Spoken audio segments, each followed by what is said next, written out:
Bonjour, on est le 13 novembre 2017. Je suis Béatrice Elbez.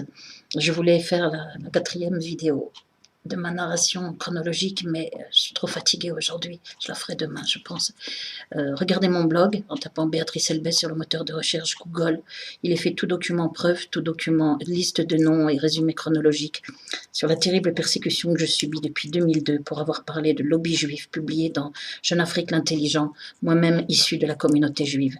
Nicolas Sarkozy est au cœur de mon affaire nommément et c'est lui que j'accuse nommément. Donc regardez sur mon blog, vous comprendrez pourquoi. Écoutez mes vidéos faites depuis 2017 sur ma page YouTube, vous comprendrez pourquoi il est au cœur de mon affaire nommément. Et c'est donc lui que j'accuse de la terrible persécution contre moi dès 2002, puis menée jusque sur mon père dès 2006, parce qu'il voulait m'aider. Je vais vous réciter un poème que j'ai écrit dès 2009, donc l'horreur était déjà bel et bien là. Je rappelle, je suis victime de torture électronique, donc le visage gonflé par multi-inflammation, parotidite, tout ça diagnostiqué, documents médicaux à l'appui sur mon blog. Parotidite, c'est l'inflammation des glandes parotides, on fait le visage tout gonflé sous le cou et là. Bronchite chronique, rhinite chronique, sinusite chronique, trachéite chronique, surinfection ORL et respiratoire. Depuis 2013, on a commencé la torture électronique en élimination progressive, en assassinat progressif. C'est un meurtre officieux, informez-vous en regardant la playlist sur ma page YouTube.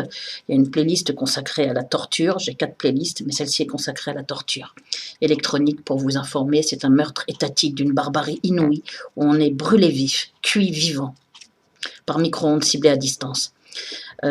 Voilà, je vais vous réciter ce poème, La fourmi bleue.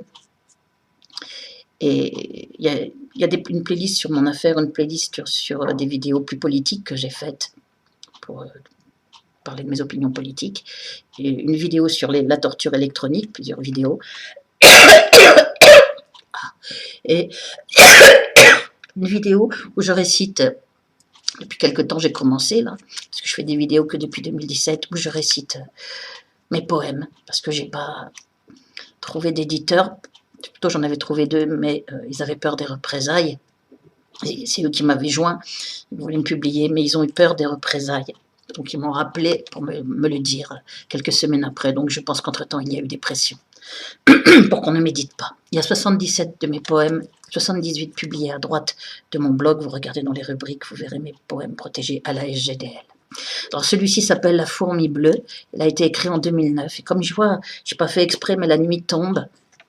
Je n'ai pas ouvert les lumières. Et en fait, je vois que ça fait une espèce de lumière bleue sur mon visage bien fatigué. Donc en fait, je vais laisser ça comme ça parce que c'est parfait pour le poème. Voilà. Que je vais vous réciter de mémoire. La fourmi bleue. Quand chaque jour se vit comme un sursis de plus, qu'il n'y a plus de rêve, ni d'avant, ni d'après, quand l'effroyable est là jusqu'à ôter leur sens au moindre mot d'espoir et au moindre regret, quand l'instant règne en maître et reprend tous ses droits, d'où me vient cette force que je sens croître en moi, et me tenir debout, vaillante au champ de ruines, terrassant le dragon en attendant mon heure. Qu'importe le danger, sa croix de solitude, je sais depuis toujours que je suis celle-là.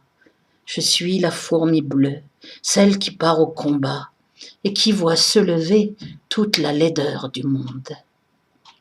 Banni sur mon rocher, sans une âme à la ronde, je redeviens David qui affronte Goliath. Je suis le pot de terre, j'ai préparé ma fronde, d'une pierre en plein front, je vais le mettre mat. Vois tous ceux qui se lèvent et prononcent mon nom, ceux qui ont tant subi et qui ne sont plus là.